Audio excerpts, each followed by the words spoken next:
What's up, everybody? It's Soren Baker here on Unique Access. Today we're joined by Ras Kass. Thank you for coming through, sir. Hey, happy to be here. Yes.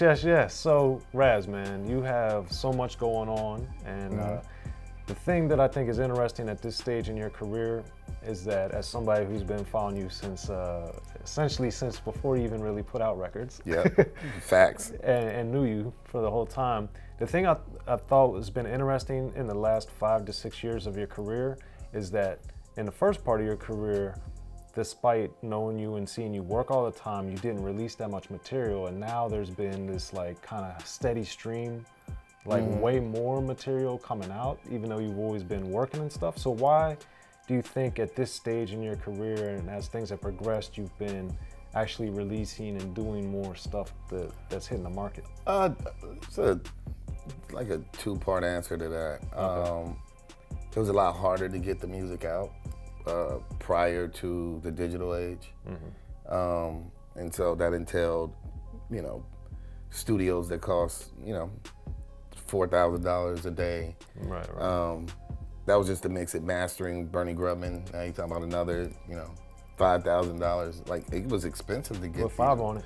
Yeah, man. So a lot more expensive to get and then to get it to people, had to, to manufacture a white label or vinyl. It's just very expensive. Right. So for me, that was a big part of it, is that I didn't have I've always been a creative person in recording and making music. Right. How to get that to the people in a product that was finished and presentable was the hard part for me back then. The other part was obviously the label situation. Right. So. Situations and such. Yeah, it was two parts. There's been a few. No, it was two parts. It was the Yeah. production company, Patchworks, Right. and it was Priority Records, Right. which would become Capitol. So it was those two, trying to get rid of, things that I felt hindered me that actually, you looked at the numbers, yeah, of course, it totally hindered me. And so, and through that, I'll take my power back and say it was me making some poor decisions, getting frustrated, doing stupid shit, and put myself, in jail, prison. So obviously I wasn't around to do stuff, and once I chose to try to change my dynamics, I was in a lawsuit from 2002 to 2009. So just to get, get fired from Capitol. So. I was making music, except for the times I was in prison. I would put out a project because honestly, I don't have any other job. I've never had another job. So, there's Eat or Die, there's the Re-Up compilation, Right. Institutionalized Volume 1 and 2, Adidas. I've always, I stay making, trying to make music with what I have to work with. It wasn't like I had the big, record label budget, so I would have to basically invest in myself. I would take what I had and I'd do the best I could with my resources. So once I got out this last time from the BET, the scouting stuff from the BET Awards, which was about 5-6 years ago, I just made a decision that, imagine looking at all your peers and watching them have a consistent journey. So that means Talib, Mos Def, Xzibit, Eminem, Royce, Crooked Eye. Watching everybody have a consistent opportunity period just to do their job and looking at the growth they had. Right. Not trying to live in their shadow or in no way, bitter or jealous about it, but looking at them, Andre 3000, Outkast. Bigger homies would be Twista and Common and, whatever, but watching these people have their journey, everybody, I'm not in their pocket, but just having their consistency to be able to tour every year, to springboard into other avenues. Right. David Banner also. All these people they had Eminem, people had a chance to have their journey, and I was like, for more than one reason, I didn't get that opportunity. All my peers had that opportunity, and I'm pretty sure all of them at least are sitting on $800,000 in the bank.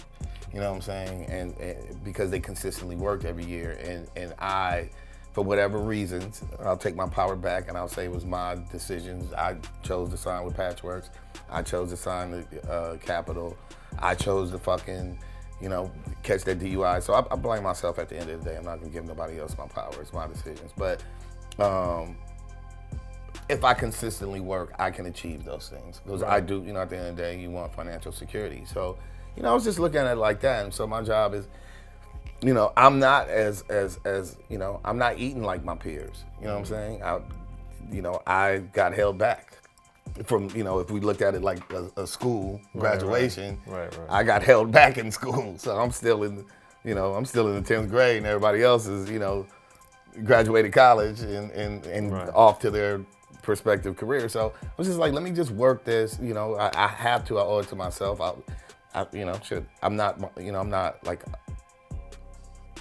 I'm not a woman, you know. When my kids get older, they're gonna take care of their mom. I'm like, dude, y'all ain't gonna take care of me, so I gotta get mine for myself anyway. So you have to be your own retirement plan. Yeah, I have to, and I'm teachers 401k too. I promised her that. So I'm like, I gotta get rich and help out, you know, make sure the mother of my children is cool too, and make sure I'm good. So I just got stuff to work towards. I mean, that's not the only reason why I do this, but yeah, I definitely feel like, you know, I gave 110% to, you know, something that hasn't given me my equity yet, and I refuse to accept that. Well, I think one thing, as we've been talking the last several months too, because you know, I know you've been doing some good tours and touring, doing stuff with Planet Asia and everything. So, as you know, take these lessons that you learned over the years, because all the people you mentioned, and then you've been on singles with Dr. Dre, you've had all these huge moments. As you're like applying all that now, like what are some of the things that you're taking these lessons and applying and empowering yourself? You know, one of my biggest lessons was just to shut up, man. I mean, honestly, a lot of these people are weirdos. They're egomaniacs, and a lot of people are backbiters, and they're looking to pull other people down. And if you give them that opportunity, they will. So, what I learned was, even when I was in a position of somewhat power, I call a spade a spade. It's my personality type. I'm not a bully. If I'm in a power position and somebody's picking on somebody, I'm gonna say, well, that's not funny. Don't pick on that dude. Right. You know what I'm saying? But other people will. And that's what I noticed is that some people will be angry or mad at you because you expose them. Like, that's not cool, man. Don't do that to people. And then as soon as they can figure out a time when you're down, they're gonna kick you down the hill more. So, for me, I just try to, I'm not a fake person, but it's kind of like the Chappelle thing when keeping it real goes wrong. You know what I mean? So I'm like, I'm gonna not, you know, let me just walk out of here before I say what I really think to this dude, because he's fucking a weirdo and he's full of shit and he's a bad person. So if I can just get this business done with this guy, let's do that and I can keep it pushing. So I had to learn that, man, honestly.